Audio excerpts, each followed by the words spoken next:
बातम्या आहे डोंबिवलीमधून। डोंबिवली पश्चिमेतील राजूनगर परिसरामध्ये अनधिकृत बांधकामाचा एक धक्कादायक प्रकार समोर आलाय। 14 मजली इमारतीची परवानगी घेऊन तब्बल 21 मजले उभारण्यात आले।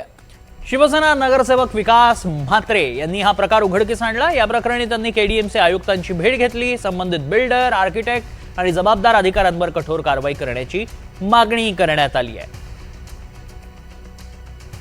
14 माले परमिशन घेऊन बिल्डिंग बांधली, परंतु त्याच्यावर 7 माले अनधिकृत कुठला महापालिकेचा परमिशन न घेता बांधले गेले। ती माझ्या निदर्शनास आल्यानंतर मी नगररचना महापालिका तोडफोडी साहेबांच्या निर्देशास आणलं, त्याचप्रमाणे कमिशनर साहेबांच्या निर्देश आणले, तसेच वार्ड ऑफिसरच्या देखील निर्देश आणून दिले। मी पत्रव्यवहार देखील केला आहे।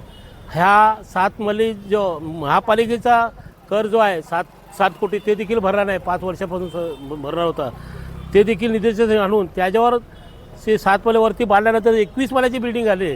त्या 7 माल्यावर कारवाई करण्याची मी मागणी केलेली आहे। अनधिकृत आपण बघाल तर डोंबिवली कल्याणमध्ये विकासात अनधिकृत बांधकामचा मोठा हे चालला होता। त्याच्यामध्ये जर आज लिगलीच बिल्डिंग बांधणारा माणूस 7 माले जर अनधिकृत बांधत असेल तर मग याच्यामध्ये नागरिकांनी कोणावर विश्वास द्यायचा, ही याच्याकरता मी मागणी केलेली आहे की ह्या बिल्डिंगवर लवकरात लवकर कारवाई होईल, माझी मागणी आहे राजूनगर।